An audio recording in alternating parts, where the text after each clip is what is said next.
क्या हुआ? Кстати, ждем еще немного.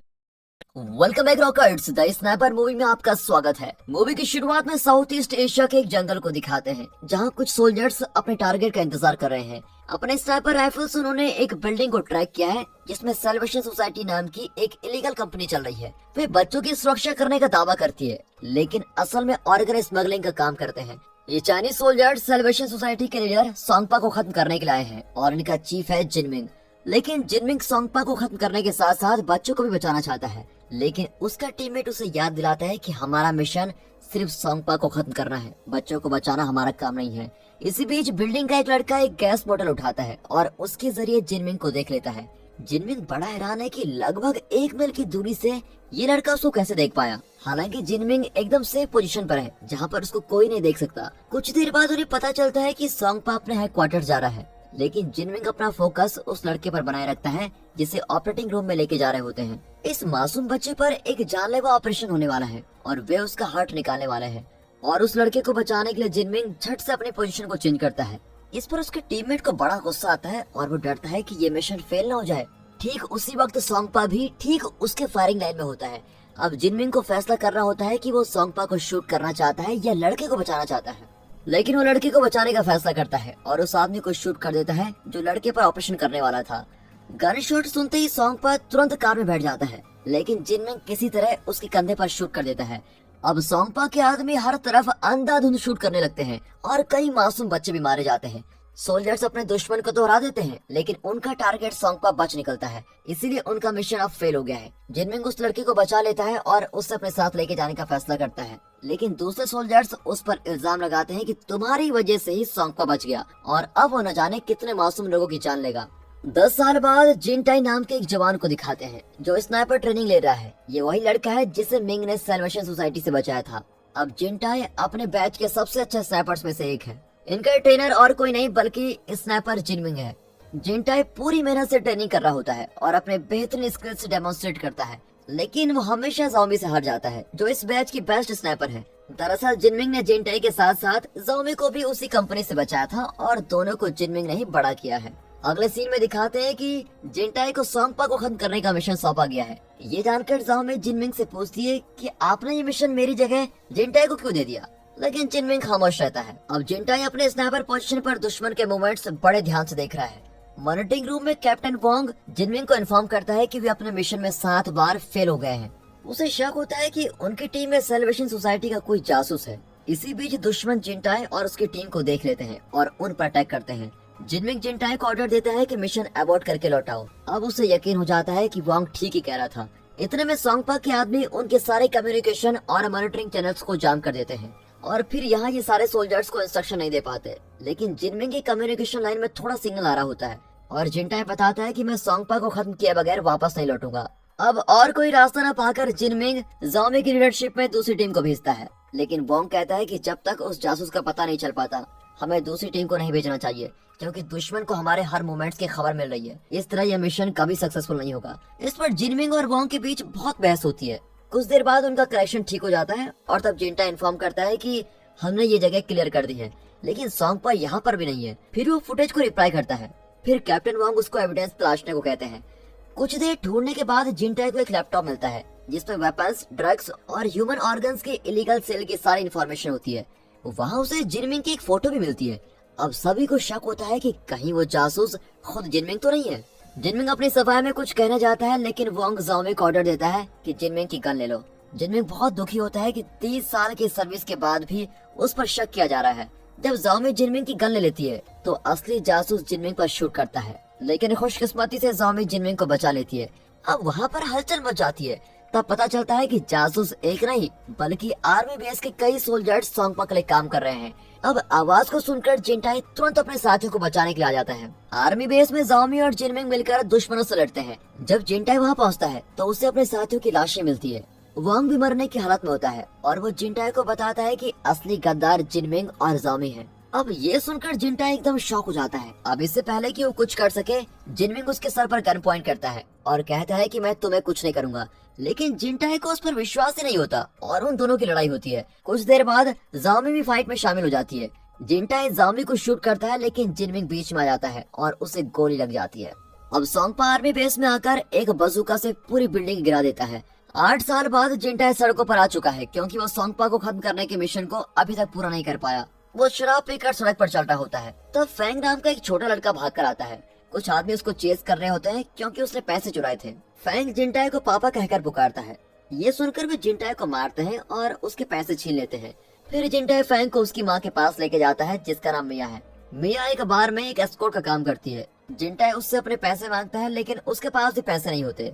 अब जिनटाई फैंग को अपने साथ लेके जाता है और कहता है कि जब तक मेरे पैसे वसूल नहीं हो जाते, तुम्हारा बेटा मेरे लिए काम करेगा। वो फैंग को अपने घर लेके आता है, जो घर कम और कबाड़ खाना ज्यादा लगता है। वो फैंग से कहता है कि आइंदा कभी चोरी मत करना। अगले दिन से जिनटाई और फैंग पुरानी चीजें कलेक्ट करते हैं और उन्हें रिपेयर करके बेच देते हैं। वो फैंग को पढ़ना लिखना भी सिखाता है। कुछ दिन बाद मिया जिनटाई के घर में आती है और अपने बेटे को पढ़ते हुए देखकर बहुत ही खुश होती है। मिया के चेहरे पर एक घाव को देखकर फैंग समझ जाता है कि उसकी माँ को कस्टमर्स ने पीटा है। फिर वो जिनटाई से कुछ पैसे छीनकर अपनी माँ को देता है और कहता है कि तुम कुछ दिन काम मत करो। रात को जिनटाई और मिया मिलकर डिनर करते हैं। मिया बताती है कि फैंग की देखभाल करने के लिए उसे जबरदस्ती ये काम करना पड़ रहा है। इसी बीच फैंग जिनटाई का एक सीक्रेट बॉक्स खोल देता है। उसमें एक खतरनाक स्नाइपर राइफल होती है। तभी ऐन वक्त पर जिनटाई आकर बॉक्स को बंद कर देता है।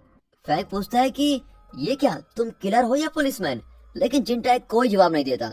अगले सीन में एक बूढ़ा आदमी अपने शानदार कमरे में खाना खा रहा होता है। ये कोई और नहीं, जिनमिंग है। तब जामी आकर उसे बताती है कि हमें ऐसे बच्चे का पता चल गया है जिसका ब्लड टाइप आपके ब्लड टाइप से मैच करता है। अब 8 साल पहले का फ्लैशबैक दिखाते हैं। जिनमिंग को गोली लगने के बाद जामी उसको डॉक्टर के पास लेके गई थी। जिनमिंग की जान तो बच गई थी, लेकिन डॉक्टर ने बताया था कि उसे जिंदा रहने के लिए 3 या 4 साल में एक बार हार्ट ट्रांसप्लांट करना होगा। ऊपर से जिनमिंग का ब्लड टाइप बहुत रेयर है, इसीलिए उसके जिंदा रहने के चांसेस बहुत ही कम है। तब सोंगपा ऑपरेटिंग रूम में आया और उसने कहा कि जिनमिंग हमेशा से मेरा पालतू कुत्ता रहा है। ये सुनकर जाओमी जिनमिंग को शूट करने जाती है, लेकिन उसे याद आता है कि जिनमिंग ने उसकी जान बचाई थी, इसीलिए वो खुद को रोक लेती है। तब जिनमिंग को भी होश आ जाता है और वो जाओमी से कहता है कि तुम अपना फैसला खुद ही करो। कुछ सेकंड सोचने के बाद वो सोंगपा को शूट करने का सोचती है, लेकिन सोंगपा के हाथ में उसके पैर में शूट कर देते हैं। जब उसकी सारी उम्मीदें खो चुकी थी, तब लॉन्ग नाम का एक आदमी वहाँ पर आया और सोंगपा के सभी आदमियों को उसने भून डाला। इसके बाद जिनमिंग ने सोंगपा के सारे बिजनेस को टेक ओवर कर लिया था और तब से जामी और लॉन्ग उसके असिस्टेंट बन गए। और प्रेजेंट में दिखाते हैं तो फैंग खाना, ड्रिंक्स और पैसे लेकर आता है। जिनटाई को लगता है कि उसने फिर चोरी की होगी और वो फैंग को लात मारकर घर से निकाल देता है। कुछ देर बाद उसे याद आता है कि फैंग के हाथ में खून था। तब पता चलता है कि उसने अपना खून डोनेट करके पैसे कमाए थे। वो तुरंत फैंग को रोकने की कोशिश करता है, लेकिन इतने में लॉन्ग और उसका आदमी उसको किडनैप कर लेते हैं। जिनटाई उसको बचाने की बहुत कोशिश करता है, लेकिन सफल नहीं हो पाता। वो ब्लड सेंटर जाकर फैंग की डिटेल्स मांगता है। जब डॉक्टर नहीं देता तो वो उसको पीटकर सारी इन्फॉर्मेशन कलेक्ट कर लेता है। अब उसे पता चलता है कि फैंग का खून वर्ल्ड रेस्क्यू ऑर्गेनाइजेशन को भेजा गया था।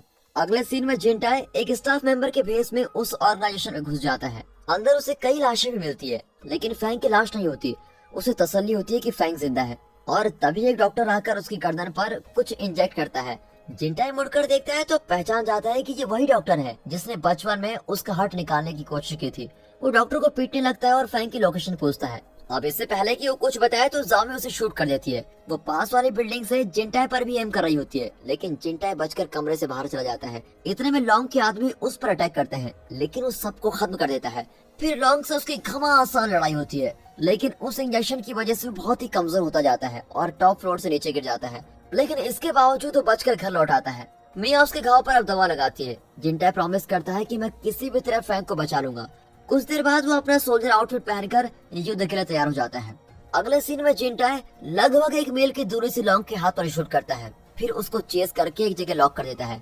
अब लॉन्ग घबराकर उसको एक जगह लेने जाता है जहाँ कई बच्चों को रखा गया है।